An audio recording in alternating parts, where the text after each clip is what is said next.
সবাইকে আমন্ত্রণ জানাচ্ছি এনটিভির নিয়মিত আয়োজন মার্কেট ওয়াচে। দর্শক, আপনাদের সাথে আছি আমি হাসিব হাসান। আমাদের সাথে আজকে স্টুডিওতে উপস্থিত আছেন মোহাম্মদ শফিকুল আলম, এফসিএমএ, উনি সিএফও এবং কোম্পানি সেক্রেটারি এবং group CFO superstar group. Shafiq ভাই, আপনাকে স্বাগত জানাচ্ছি। আমাদের সাথে আরও আছেন মোহাম্মদ মঈনুদ্দিন, পরিচালক এবং CEO Sheltech brokerage limited. Moin ভাই, আপনাকে স্বাগত জানাচ্ছি। দর্শক, আপনারা আমাদের সাথে যোগ দিতে পারেন, স্ক্রিনে দেখানো নাম্বারে ফোন করে আপনার মতামত জানাতে পারেন কিংবা কোনো প্রশ্ন থাকলে সেটা উত্থাপন করতে পারেন আমাদের মাধ্যমে। শফিক ভাই, আপনার কাছে আসবো যে বিষয়টি নিয়ে, সেটি আজকে মঈন ভাইয়ের কাছ থেকে শুরু করে আপনার কাছে আসতে চাই যে বাজারের ইতিবাচক বাজার, এই বাজারে স্টেক হোল্ডারদের কী ভূমিকা থাকা উচিত সেই বিষয়টি মঈন ভাই যদি ভালো বলতে পারেন, আপনি সরাসরি সম্পৃক্ত, যে স্টেক হোল্ডারদের আচরণটা কী হওয়া উচিত, বিশেষ করে আপনাদের আচরণ কী হওয়া উচিত কিংবা বিনিয়োগকারীদের এবং অন্যান্য রেগুলেটর যারা আছেন। খুব সুন্দর একটা প্রশ্ন। আমরা একটু লেটস গো ব্যাক, বাজারের উত্থান এবং পতন ফ্রম সিন্স 2009 to 2016 যদি আমরা করি, but you have seen a peak and crash, right? So মার্কেটে turnover its went up 3000 and এটা আবার নিচে নেমে গিয়েছিল ক্লোজ টু 200 প্লাস মাইনাস 200 থেকে 300 এর মধ্যে। It's a huge difference and there's a big crash, like এক একটা শেয়ারের price 60, 70, 80%, to some extent 90% correction হয়েছে। অনেক শেয়ারের প্রাইস ফেস ভ্যালুর নিচে চলে গিয়েছে। তো যখন একটা ক্র্যাশ শুরু হয়, ওই যে আমরা বলি না যে ঝড় শুরু হয়েছে, তখন ভালো বিল্ডিং এফেক্টেড হয়, খারাপ বিল্ডিং তো পড়েই যায়। তো এই যে ক্র্যাশ হওয়ার ফলে অনেক শেয়ারের প্রাইস, যেসব শেয়ারের প্রাইস যেখানে থাকা উচিত না ওইখানেও চলে গিয়েছে। তো এটা কিন্তু একটা ইমোশন, আমাদের দেশের মার্কেট কিন্তু মোরলেস স্পেকুলেটিভ।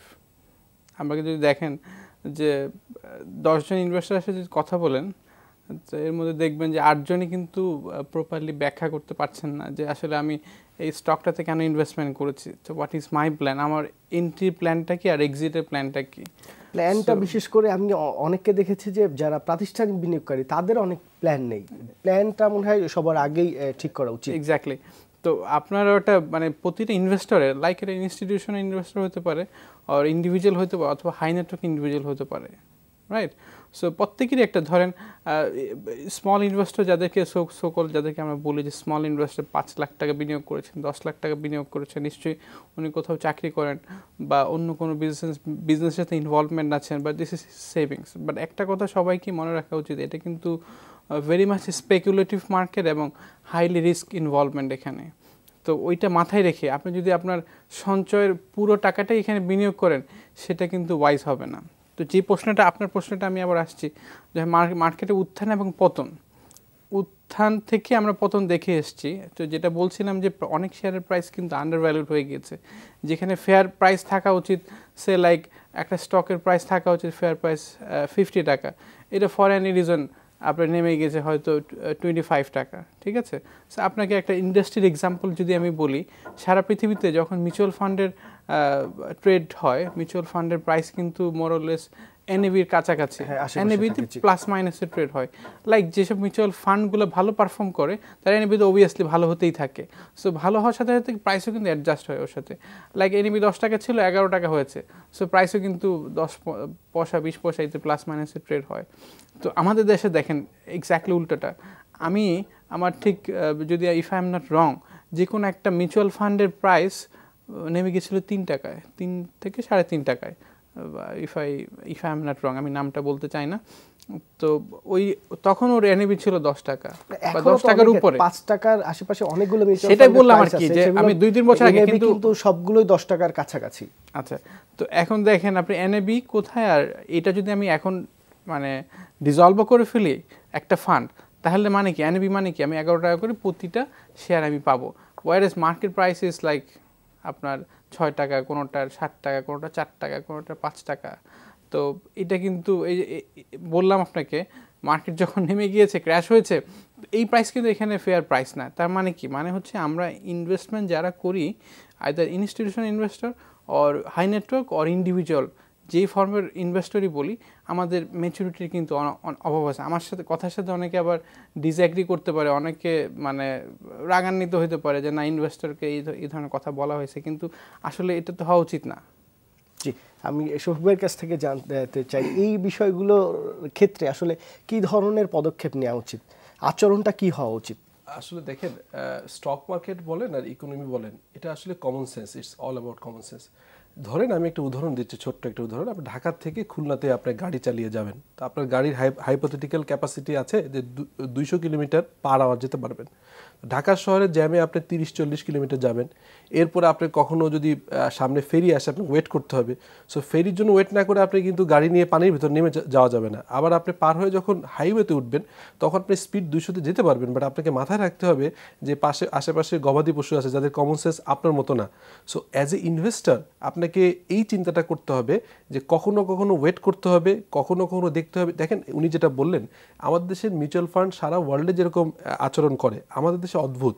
মার্কেট পড়েছে, হ্যাঁ মার্কেট পড়েছে, তার মানে এই নয় যে শেয়ারের এনএভি 11 টাকা আছে ওইটার মার্কেট প্রাইস কখনো 7 টাকা, 6 টাকা, 5 টাকা। ইট ইজ নট রিডিকুলাস, এটা ঠিক না। সো এটাকে বোঝা যায় হচ্ছে যে আমাদের ইনভেস্টরদের রিয়াকশনটা, আমাদের যে আচরণটা, এটা প্রপার না। প্রপার হলে যেটা হতো, অ্যাটলিস্ট এনএভির কাছাকাছি ফেসবুকের নিচে যাওয়া উচিত ছিল না। এখন কোশ্চেন হচ্ছে যে যখন মার্কেট পড়ে তখন তো ডেফিনেটলি মানে গ্লোবাল পার্সপেক্টিভই বলে যে যখন সবাই মার্কেট ছাড়ে তখন সাহস করে শেয়ার কিনতে হয় ভালো দেখে, এবং যখন বাড়া শুরু করবে তখন আমার ধারণা যে প্যানিক হয়ে বা খুব বেশি উত্তেজিত হয়ে বা খুব বেশি প্রফিট দেখে সঙ্গে সঙ্গে প্রফিট রিয়েলাইজ করা, এটাও আমি বিশ্বাস করি না। কেনার সময় যেমনিভাবে গ্র্যাজুয়ালি কেনা উচিত, আপনার ইনভেস্টেবল ফান্ডের একটা সার্টেন অ্যামাউন্ট ইউজ করবেন, এরপর যদি মার্কেটটা দেখবেন পড়লে আবারও অ্যাডজাস্ট করবেন, এভাবে আগাবেন। সিমিলারলি যখন আপনি সেলিং মোডে থাকবেন তখন আপনাকে ঠিক রাখতে হবে যে আপনি কত পার্সেন্ট শেয়ার করবেন। এবং আপনি কিন্তু রাইটলি আর্টিকুলেট করেছেন যে আমাদের মার্কেটে কিন্তু ইনভেস্টমেন্ট প্ল্যান বলে কিছু নাই। আমার ইনভেস্টমেন্ট প্ল্যানে কতটুকু আমি শর্ট টার্ম 3 মাস 6 মাসে রাখবো, কোনটা আমি মিড টার্ম 1 বছর রাখবো, কোনটা 5 বছর রাখবো, কিংবা আমি ডেইলি ট্রেডিংয়ের জন্য কোনো টাকা রাখবো কিনা, it should be very calculative, because রিস্কটা কিন্তু এভাবে হেজ হয়ে যায়। বাট আমাদের আসলে ওই জিনিসটা হয় না। তো আমি এই মার্কেটে যখন মার্কেটটা একটু স্টেবল হচ্ছে, আস্তে আস্তে টার্নওভার বাড়তেছে এবং আমরা আশার সঞ্চালন দেখছি, আমরা দেখছি যে 2017 will be the best year for capital market, এটা অনেক জায়গা থেকে শুনে আসছি।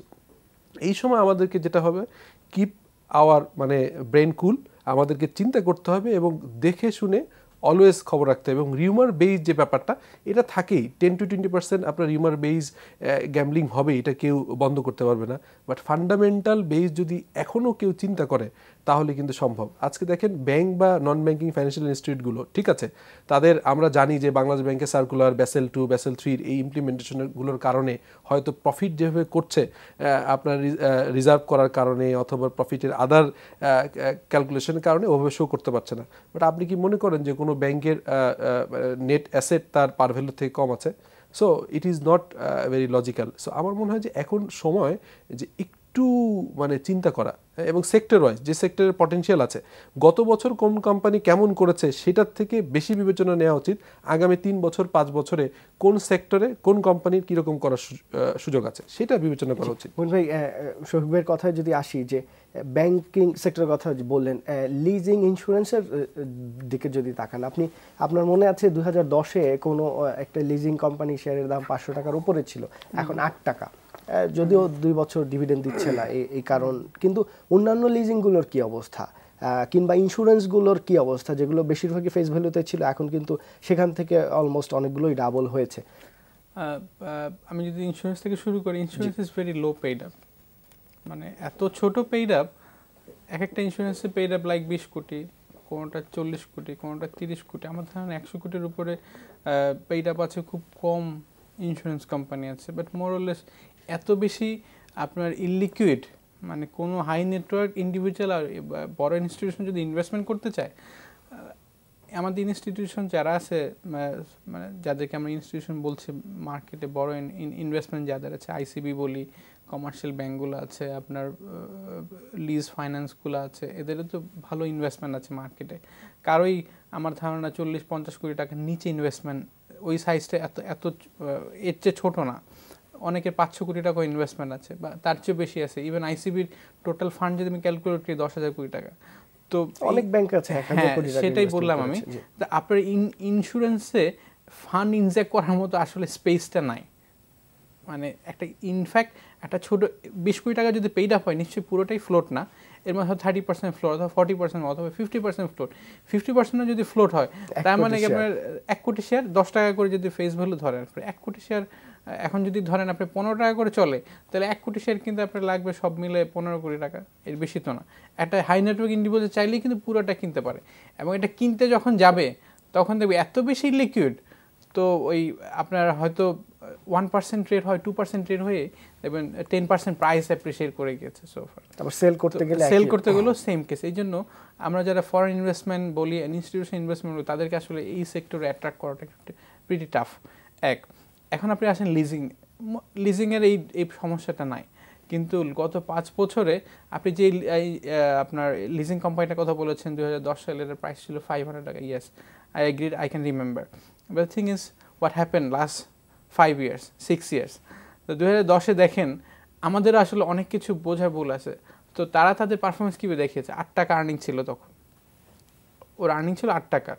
অ্যান্ড মোস্টলি আমার যতদূর মনে পড়ে most of the income comes from the capital market, and capital market ক্র্যাশের সাথে সাথে লিজিংয়ে কিন্তু বড় ধরনের ইম্প্যাক্ট হয়েছে। আপনি যদি এই কোম্পানিটা যেটা আপনি মিন করেছেন তার সাথেই আরেকটা কোম্পানি 2010-এও তার ইপিএস দেখেছিল 8 টাকা 10 টাকা, এখনও দেখাচ্ছে, আমি যদি নামই বলি উত্তরা ফাইন্যান্স, এখনও দেখাচ্ছে 8 টাকা 10 টাকার কাছাকাছি। তার দাম 2010-এ ছিল ওই 300-400 টাকার মতো, এখন কিন্তু সেটার দাম ওই 58 টাকা। তাহলে এক্ষেত্রে এইটা কেন, মানে আপনি যে কোম্পানিটার কথা বললেন সেটির অবস্থা খুবই খারাপ, কিন্তু এখনও তো ইপিএস দেখাচ্ছে। এই ইপিএসটা যতটুকু স্বচ্ছ কিনা সেটা অন্য বিষয়, কিন্তু দেখাচ্ছে তো। আচ্ছা, এখানে স্বচ্ছতা, হ্যাঁ কিছুটা তো অবশ্যই স্বচ্ছতা আছে। যে উত্তরা ফাইন্যান্সের কথা বলছেন, ওর বিজনেসে ডেফিনেটলি তার ট্রান্সপারেন্সি আছে, নাহলে কন্টিনিউয়াসলি সে এত আর্নিং দেখানো মানে ইটস প্রিটি টাফ দেখানো। আচ্ছা, এখন এখানে আমার একটা ব্যাখ্যা আছে। ব্যাখ্যাটা হলো যে আমি বললাম আপনাকে, যখন ঝড় আসে সবার গায়ের উপরে ইম্প্যাক্ট হয়। তো এই কোম্পানিটা কিন্তু গত 5 বছরই ডিভিডেন্ড দিয়েছে, কিন্তু ডিভিডেন্ড অ্যাডজাস্ট, এই প্রাইসটা যেটা দেখতে পাচ্ছেন আপনি 60-70 টাকা, এটা কিন্তু অ্যাডজাস্টেড প্রাইস।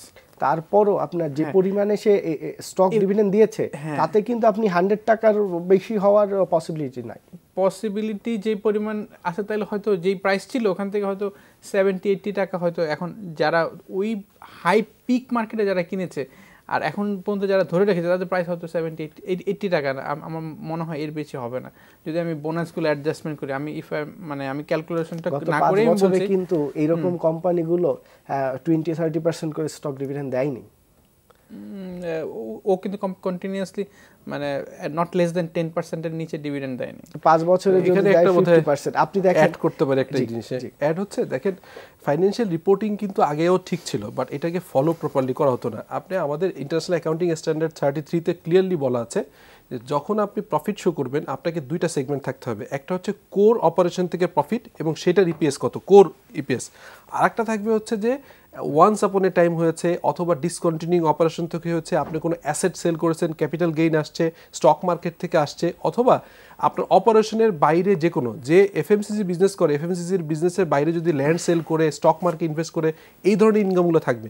তো যদি প্রপারলি এই ইপিএসটাকে ভাগ করে দেখানো যেত তাহলে যেটা হতো, একজন ইনভেস্টর কিন্তু জানতো যে গত 2 বছরে একটা কোম্পানি 100% ক্যাশ ডিভিডেন্ড দিয়েছে, কিন্তু এই না যে আগামী বছরগুলো তাই করবে, বিকজ আগামী বছরগুলো তার ডিভিডেন্ড পলিসি আছে, কিন্তু সে কিন্তু কন্টিনিউইং অপারেশন। আমাদের দেশে কোন কোম্পানি ডিভিডেন্ড পলিসি আছে? আমরা কখনোই কোনো কোম্পানি কিন্তু সেভাবে দেখি না। আমি অ্যাট লিস্ট 2টা কোম্পানির কথা বলতে পারি। দর্শক কে আছেন, আপনার নাম বলে প্রশ্ন করতে পারেন। আমি চট্টগ্রাম থেকে তাহের বলছি। জি ভাই বলুন। একটা প্রশ্ন হচ্ছে, সময় আলোচক বিন্দু আমি দেখতেছি বেশ 5-6 বছর ধরে ইনভেস্টরদের নিয়ে প্রশ্ন ওঠে। ইনভেস্টরদের নিয়ে প্রশ্ন ওঠার এখানে তো কোনো কারণ থাকে না। যদি 96-এর মতো কারসাজি লুটপাট 2010 সালের মতো না হতো তাহলে বাজার তো এই পরিস্থিতি হতো না। আমার বাংলাদেশের শেয়ার বাজার অনেক আগায় যেত। এখানে প্রশ্ন হচ্ছে যে মানে ইনভেস্টর নিয়ে আনা, মানে স্বচ্ছতা, জবাবদিহিতা কোথায় কি হচ্ছে, কি হলো আপনার এই যে বিদেশ গ্যাস নিয়ে, এগুলোর তো কোনো উপায় নেই, শুধু ইনভেস্টরকে দোষ দিয়ে তো এখানে আমার মনে হয় না। ধন্যবাদ আপনাকে শফিক ভাই, মইন ভাই। আমি আসলে এই দর্শকের সাথে পুরোটাই একমত পোষণ করে বলতে চাই যে সব সময় কিন্তু যারাই আলোচনা করুক, সেটা যে স্টেক হোল্ডার যারাই হোক, সবাই কিন্তু ওই বিনিয়োগকারীদের দোষ দেন, মানে যারা ইন্ডিভিজুয়াল। কিন্তু যাদের দেখার দায়িত্ব তারা কি করছেন, তাদের বাজারে স্বচ্ছতা কতটুকু এসেছে।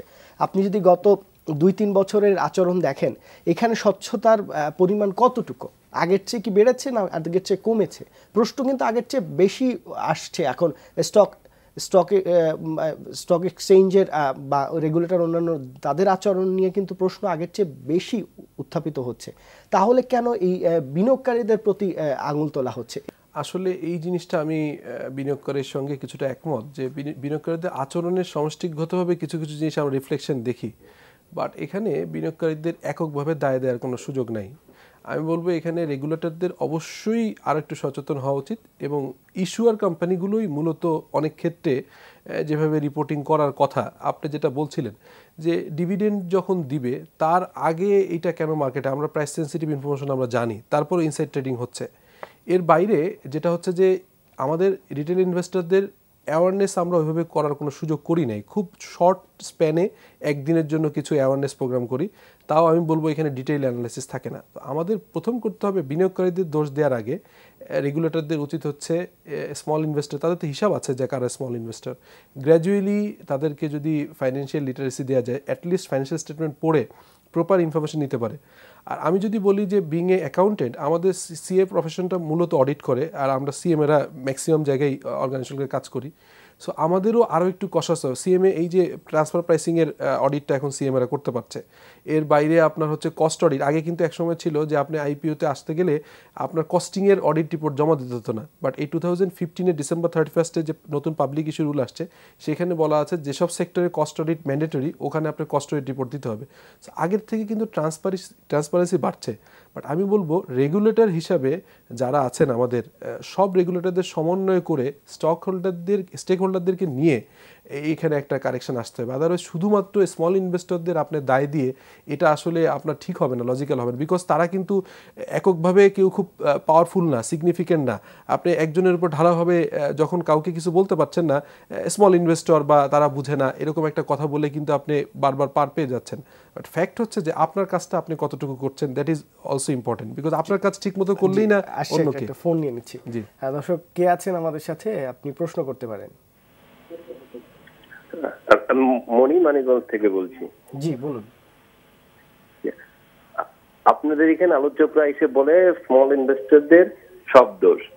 এখন দেখেন আপনার আরেকজন আসছিল বলছে যে ওই কোম্পানির পিছনে যে ডিরেক্টর আছে তাদেরকে দেখে বিনিয়োগ করতে হবে। এখন আমি একজন স্মল ইনভেস্টর হয়ে কিভাবে এই 300টা কোম্পানি বা এই কোম্পানির পিছনে কারা আছে তাদের কিভাবে দেখবে, ওই তথ্যটা কোথা থেকে পাবো? জি দর্শক, আপনার প্রশ্ন তো বুঝতে পেরেছি, কিছুটা লজিক্যাল কোশ্চেন। তারপরও যিনি ইনভেস্ট করবেন যে কোম্পানিতে, সেই কোম্পানিটা দেখে যতটুকু সম্ভব দেখা, কিন্তু আমাদের দেশে এটি আসলে কতটুকু দেখা সম্ভব? এখন একটি নাম দেওয়া আছে পরিচালক, 7 জন পরিচালক বা 10 জন পরিচালকের মধ্যে একজন হয়তো আমি ব্যক্তিগতভাবে বা চিনতে পারি কোনোভাবে, আর বাকিদের কিভাবে চিনবো? দুটো প্রশ্ন। আচ্ছা, দুটো আমি একটা একটা করে অ্যান্সার করছি। প্রথম প্রশ্ন হচ্ছে যে শুধুমাত্র ক্ষুদ্র বিনিয়োগকারী বা বিনিয়োগকারীদেরকে দোষারোপ করা হচ্ছে, বাট বিনিয়োগকারীদেরকে আমরা কখনোই এই প্ল্যাটফর্মে বা অন্য কোথাও এসে কখনো বলি না বিনিয়োগকারীরা they are the heart of the capital market. বিনিয়োগকারী যদি না থাকে তাহলে কিন্তু আলটিমেটলি মার্কেটে গ্রোথ হবে না, দেশের ইকোনমিতে আমরা যে রেজাল্টটা দেখতে চাই থ্রু ক্যাপিটাল মার্কেট সেটা আমরা পাবো না। তো আলটিমেটলি বিনিয়োগকারী is very important for the market, number one. আমরা তাদেরকে দোষারোপ করি না, কিন্তু আমি বলি যে অ্যাটিটিউড, ইনভেস্টমেন্টের ফিলোসফি, কি কি মেথডে তারা ইনভেস্টমেন্ট করবে, এই জিনিসগুলো একটু যাচাই বাছাই করতে। মার্কেটটাই সবসময় কিন্তু স্পেকুলেটিভ, মার্কেটে অনেক ধরনের আপনার ক্রাইম হয় কিন্তু। সো আপনাকে কিন্তু ধরেন আপনি একটা পিক প্রাইসে গিয়ে কিনলেন, আবার লো প্রাইসে গিয়ে সেল করছেন, এইভাবে যদি আপনি 2-3টা ট্রানজ্যাকশন করেন তাহলে কিন্তু আপনি you lose your all of your money. এর মধ্যে আবার মার্জিন ফাইন্যান্স নেন তাহলে 2টা ট্রানজ্যাকশনে কিন্তু অলমোস্ট আপনার ফান্ড কিন্তু। এই জায়গায় আরেকটি কোশ্চেন আছে, আমি আসবো একজন বিনিয়োগকারী আছে তার প্রশ্নটা নিয়ে। দর্শক আপনি আপনার প্রশ্ন করতে পারেন। আসসালামু আলাইকুম। ওয়ালাইকুম আসসালাম। আমি ঢাকা থেকে বলছিলাম, আমার নাম মাহমুদ। জি, আপনার টিভির ভলিউমটা কমিয়ে প্রশ্ন করুন। সম্মানিত আলোচক, বললেন যে 10 থেকে 20% কারসাজি হবে, ঠিক আছে মানলাম, কিন্তু চোখের সামনে কারসাজি হলে, দিনে দুপুরে ডাকাতির মতো কারসাজি হলে সেটা কি করবেন? মানে আপনি একটা উদাহরণ দিতে পারবেন? All tax. জি হ্যাঁ, দাম ছিল 30 টাকা, সেটা এখন 8 টাকা না 12 টাকা। তো এই চোখের সামনে কারসাজি কি করবেন আপনি? হ্যাঁ, দয়া কি বলবেন? জি, ধন্যবাদ আপনাকে প্রশ্নটার জন্য। জি, আমি এই সম্ভবত ঢাকা থেকে ফোন করেছেন এই ভাই, আরো দুজন ফোন করেছেন সিমিলার কোশ্চেন। তো প্রথম যেই অলটেক্সের দাম কিন্তু 7 টাকা ছিল, সেখান থেকে ডিভিডেন্ড দিয়ে 30 টাকা 31 টাকা, আবার ডিভিডেন্ড দেওয়ার আগ থেকে এটার দাম বাড়া শুরু হয়েছে এবং কারা এটা কিনেছে, ডিভিডেন্ড এই 30 টাকা পর্যন্ত তারা কারা কিনেছিল, আবার ডিভিডেন্ডের আবার যে ডিভিডেন্ড নো ডিভিডেন্ড দিল, তাহলে এই 7 টাকা থেকে 30 টাকা উঠলো কি করে, 30 টাকা থেকে আবার 8 টাকায় নামলো কি? আমি একটা করে অ্যানসার করছি। প্রথম যে ভাই ফোন করেছিলেন উনি চিরং থেকে, ওই বিনিয়োগকারী ভাই, যেটা একটা এক্সাম্পল উনি দিয়েছেন যে তিতাস গ্যাসের প্রাইস ওভার, আমি আপনাদের মনে আছে কিনা জানি না, প্রাইস হচ্ছে 68-70 এই রেঞ্জে কিন্তু প্রাইস ট্রানজ্যাকশন হচ্ছিল মার্কেটে। অল অফ এ সাডেন হঠাৎ করে একটা বড় ধরনের ইম্প্যাক্ট আসলো। মানে ওই বিনিয়োগকারী ভাই অবশ্যই অ্যাওয়্যার আছে, নিশ্চয়ই হয়তো উনি ক্ষতিগ্রস্ত, হয়তো না। তো এরকম টাইপের এই ধরনের বেশ কয়েকটা ইনস্ট্যান্স কিন্তু মার্কেটে আছে। এটা কিন্তু ডিরেক্টলি গভর্নমেন্টের সাথে ইনভলভ এই বিষয়টা। এখন গভর্নমেন্টের একটা সিদ্ধান্তের কারণে ওর মুনাফা, তিতাস গ্যাসের মুনাফা কমে গিয়েছে, হয়তো এটা গভর্নমেন্ট অন্য একটা প্রতিষ্ঠানে চলে গিয়েছে, সো এটা তাদের পলিসি। এখন হঠাৎ করে এরকম কয়েকটা প্রশ্ন আছে এই তিতাস গ্যাসের ইস্যুটা নিয়ে, যে হঠাৎ করে তিতাস গ্যাসের পরিচালনা পর্ষদ এই ধরনের সিদ্ধান্ত কি নিতে পারে শেয়ার হোল্ডারদের কনসেন্ট ছাড়া? তো এই ধরনের বেশ কয়েকটা প্রশ্ন আসছে, পত্রপত্রিকা আলোচনা হয়েছে, মিডিয়াতে বেশ বড় ধরনের আলোচনা হয়েছে, কিন্তু আলটিমেটলি যে সিদ্ধান্তটা ছিল সেই সিদ্ধান্তটাই ওই জায়গাটাই বহাল আছে। তা এখন এখানে আমি আরো কিছু উদাহরণ দিই। এটা তো উনি তো আমাদের বিনিয়োগকারী ভাই, কত বিনিয়োগ করে যায় না, কিন্তু foreign invest huge amount of foreign investment ছিল, ফরেন ইনভেস্টমেন্ট অনেকই চলে গেছে, এখন তারা অন্য শেয়ারে বিনিয়োগ করছে। সেটাই, এই যে দেখেন আস্থাহীনতাটা কিন্তু এখান থেকে এই সমস্ত ছোট ছোট জায়গা থেকে কিন্তু তৈরি হয়। এরকম 10টা ইনস্ট্যান্স যদি তৈরি হয়, তাহলে আমরা ধরেই নেই বা বিনিয়োগকারীরা ধরেই নেন, মানে এটা আমাদের কথা বলছে, বিনিয়োগকারীরা আমাদের সাথে যখন এসে আমাদের প্রশ্ন করেন, কথা বলেন, জানতে চান কিভাবে কি ফরম্যাটে বিনিয়োগ, তখন তারাই বলেন যে এরকম যদি চলতে থাকে তাহলে আমরা মানে কোন জায়গাটা আসলে বিশ্বাসটা রাখবো, কোন জায়গাটা বিশ্বাসটা রাখবো না। এই যে আস্থাহীনতা তৈরি হয়, এই জায়গাগুলোতে আমাদের রেগুলেটর এন্ড থেকে আরেকটু কশাস এবং transparent, they are very cautious, but আরও একটু ট্রান্সপারেন্ট হওয়া দরকার। বিনিয়োগকারীদেরকে বলা দরকার এটা এই সিচুয়েশন, এইভাবে ব্যাখ্যা দিলে আমার মনে হয় যে বিনিয়োগকারীরা আরও একটু ক্লিয়ার হয়। অনেক সময় তার মানে আপনি তো এটি স্বীকার করছেন যে বিনিয়োগকারীদের প্রপার তথ্য দেয়া বা বিনিয়োগকারীদের ঠিকভাবে গাইড করার অভাব রয়েছে, এবং বিনিয়োগকারীদের যে দোষারোপ করা হয় সেটি আসলে করার আগে যে শফিক ভাই যেটি বলছিলেন, যারা করছেন তাদের স্বচ্ছতা আগে বাড়ানো দরকার, সেটি কতটুকু বাড়ছে? আপনি এই যে এখন দেখেন অলটেক্সের সবশেষ যে প্রশ্নটা ছিল, এই অলটেক্স যদি 7 টাকা থেকে 30 টাকা যখন হয়েছে, তখন কিন্তু অনেকবার প্রশ্ন করা হয়েছে কেন বাড়ছে, কিন্তু কই একটা তদন্ত আমরা দেখি নাই। কিন্তু এই 30 টাকা থেকে যখন এখন 8 টাকা হলো, এখন একবারও কোশ্চেন করা হচ্ছে না যে এখানে এই শেয়ারটায় যারা বিনিয়োগ করলো তারা ক্ষতিগ্রস্ত হলো, তাহলে এই বিনিয়োগকারীদের স্বার্থ রক্ষার দায়িত্ব দুই স্টক এক্সচেঞ্জের কিছুটা আছে, এবং বিএসইসির তো প্রধান দায়িত্বের মধ্যে অন্যতম যে বিনিয়োগকারীদের স্বার্থ রক্ষা। তাহলে এই অলটেক্সের ব্যাপারে তারা কেন তদন্ত করছে না, যে তুমি নো ডিভিডেন্ড দিলা, কিসের পরিপ্রেক্ষিতে তুমি নো ডিভিডেন্ড দিলা? আপনি বিনিয়োগকারীদেরকে বারবার প্রতারণার ফাঁদে ফেলছেন এবং বিনিয়োগকারীরা প্রতারিত হচ্ছে, কিন্তু আপনি বলছেন সেই বিনিয়োগকারীদেরই দোষ। এখানে দেখেন মানে দুইটা জিনিস আছে। একটা মানে ইস্যুয়ার কোম্পানি যারা আছে, যারা লিস্টেড মার্কেটে, সো সে চাইলে ডিভিডেন্ড দিতে পারে, চাইলে নো ডিভিডেন্ড দিতে পারে, এটা কিন্তু তার রাইটস আছে, আইনেও কিন্তু বলা আছে, ব্যাখ্যা চাওয়ার রাইট ইনভেস্টরের অবশ্যই আছে। ইনভেস্টর যদি চায়, আমাদের আইন আছে, কিন্তু যদি চায় যে আপনি কেন নো ডিভিডেন্ড দিলেন সেটা আমাকে ব্যাখ্যা করেন, কোম্পানি কিন্তু সেই ব্যাখ্যাটা দিতে, অ্যানসারটা দিতে বাধ্য। ইভেন আপনি এজিএমে, আপনি কি বিশ্বাস করেন একজন বিনিয়োগকারী কোনো কোম্পানিতে যে কথা বলতে পারে ঠিকভাবে? এখন এটা আমার পক্ষে, আমি আমার চেয়ারে বসে বা আমি এটা বলাটা খুবই দুষ্কর, বিকজ আমি নিজে তো I don't have any evidence যে আমি গিয়েছি, আমি প্রপার কোনো ইনফরমেশন পাইনি, তথ্য পাইনি, বা কেউ যদি এরকম না পেয়ে থাকে তাহলে উনি আমাদের রেগুলেটর আছে, প্রাইভেট রেগুলেটর আছে, দুই স্টক এক্সচেঞ্জ আর সুপার রেগুলেটর বিএসসিসি আছে, ওনাদের কাছে যেতে পারেন, কমপ্লেন করতে পারেন। আমার মনে হয় যে অ্যাটলিস্ট আমি গত 4-5 বছর অনেক ধরনের এরকম কমপ্লেন স্টক এক্সচেঞ্জ থেকে আমাদের কাছে এসছে, বিনিয়োগকারীরা করেছেন এবং এটা নিয়ে আমরা কাজ করেছি, বিএসসিসি থেকেও এসছেন, আমরা নিয়ে কাজ করেছি। তো আমার মনে হয় যে কারো যদি এরকম কনফিউশন থাকে, they can raise and complain to stock exchange and even to super regulator BSCC. তো বাট এখানে আরও একটু ট্রান্সপারেন্ট হয়। এই অল ট্যাক্সের কথাটা আমি একটু ক্লিয়ার করি। অনেক বছর যাবতীয়, একদম অনেক বছর যাবতীয় দেখবেন এই শেয়ারটা 6 টাকা, 7 টাকা, 5 টাকা এই রেঞ্জে, আমি যদি সিন্স ব্যাক ইন 2007-8 থেকে যদি আমি দেখি, তাহলে দেখবেন এই শেয়ারের প্রায় 6 টাকা, 7 টাকা, 8 টাকা মোরলেস এর মধ্যেই চলতেছিল। এই 2007 4 টাকাও দেখেছি আমি প্রাইস। অল অফ হঠাৎ করে সে ডিভিডেন্ড চেঞ্জ করলো, তারপরে আবার সে এই প্রাইস, শেয়ারের প্রাইস 30 টাকা হয়ে গেল। এখান থেকে scam down, come back again less than আপনার 10 টাকা, ফেস ভ্যালুর নিচে নেমে গিয়েছে। এই যে মানে কয়েকটা প্রশ্ন তো তৈরি হয়ে গেছে, কেন সে ডিভিডেন্ডই দিল, কেন প্রাইস অ্যাপ্রিসিয়েট করলো, ডিভিডেন্ড দেওয়ার ফলে কি মানে কি আপনি ইনভেস্টরের কনফিডেন্সটা আপনি যদি শফিকের কাছে জানতে চাই, আমি যদি ভুল না করে থাকি, মোহিন ভাই কারেকশন করে দিবেন, যে ও ডিভিডেন্ড দেওয়ার পরও কিন্তু ওর ইপিএস এর গ্রোথ ছিল, হঠাৎ করে সে দিল আপনার নো ডিভিডেন্ড দিল। তাহলে ইপিএস এর গ্রোথ, একটি টেক্সটাইল কোম্পানি, সে কিভাবে ইপিএস এর গ্রোথ থাকে আবার মানে নো ডিভিডেন্ড দেওয়ার মতো পর্যায়ে চলে আসে? এটি তো মানে মোটা দাগে এটি তো সবারই প্রশ্ন করার কথা। দুই স্টক এক্সচেঞ্জ কই বসে আছে, বা বিএসসিসি কই, দেখলাম না তো কোনো কিছু করতে। কিন্তু আপনি দেখেন যেটি উল্টো দিকে দেখেন, যেটি প্রাইস এরকম বেড়েছে, সেটি নিয়ে কিন্তু তদন্ত হয়েছে। দেখুন, আপনি একদম রাইট বলেছেন। খুব সংক্ষেপে কয়েকটা পয়েন্ট বলি। প্রথম, তিতাস গ্যাস হচ্ছে রেগুলেটরদের ভিতরে কিন্তু আপনার সমন্বয় ছিল না। আজ থেকে 1.5 মাস আগে বাংলাদেশ ব্যাংকে কিন্তু সমস্ত রেগুলেটরদেরকে একসাথে ডাকা হয়েছিল, যে যেটা বিআরসি যায়নি, রাইট, ওখানে উচিত ছিল কি যে এটাকে এনফোর্স করা। এবং বাংলাদেশ সিকিউরিটি এক্সচেঞ্জ কমিশন হচ্ছে যে এখানে সুপ্রিম, বিকজ 2CC-তে আমরা জানি যে আদার রেগুলেটরও যদি কোনো কিছু করতে চায় যেটার ইম্প্যাক্টটা স্টক মার্কেটের উপর পড়বে, যেটা প্রাইস সেন্সিটিভ হবে, সেই জায়গাটাতে বাংলাদেশ সিকিউরিটি এক্সচেঞ্জ কমিশনকে আগে জানাতে হবে, এটা মাস্ট। এটা একটা সলিউশন হতে পারে। সেকেন্ড, উনি বলছিলেন যে বোর্ড সম্পর্কে কীভাবে জানবেন।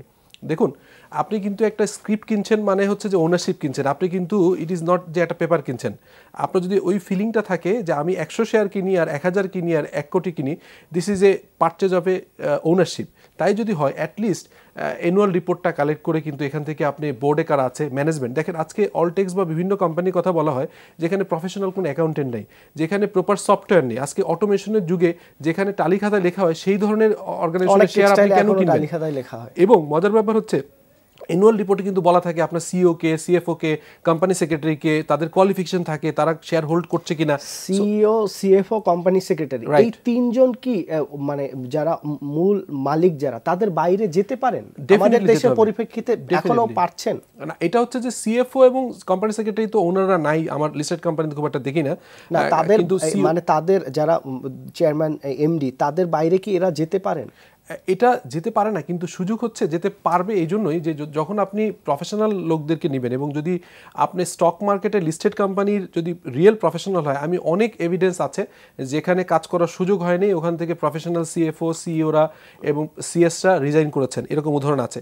ইভেন আপনি কর্পোরেট গভর্নেন্স গাইডলাইন যেটা বলছেন, এখন যেটা অডিট হচ্ছে, সেই অডিটটাও কিন্তু যদি আরেকটু স্ট্রেনদেন করা যায়, বিকজ এখানে কিন্তু আসে যে আপনার সিএফও কি চার্টার সেক্রেটারি আছেন নাকি কস্ট ম্যানেজমেন্ট অ্যাকাউন্টেন্ট আছে এবং প্রফেশনাল আছেন কিনা, এবং ইন্ডিপেন্ডেন্ট ডিরেক্টর। এখানেও কিন্তু দেখেন একটা কিন্তু বড় ধরনের বাধা, যে এখানে কিন্তু প্রপার আসছেন না, হয়তো কারোর রিলেটিভ আসছেন, বাট তার কিন্তু স্পেসিফিক কোয়ালিফিকেশন দেওয়া আছে যে একাডেমিশিয়ান হলে কত বছর ইউনিভার্সিটি গ্র্যাজুয়েট থাকতে হবে, প্রফেশনাল কোয়ালিফিকেশন থাকতে হবে, অ্যাকাউন্টেন্ট হলে কারা হবেন, সিএমএ, সিএরা হবেন। তো এই বিষয়গুলো কিন্তু আমার মনে হয় যে অ্যানুয়াল রিপোর্টটা একটু পড়ার অভ্যেস বাড়াতে হবে ফার্স্ট।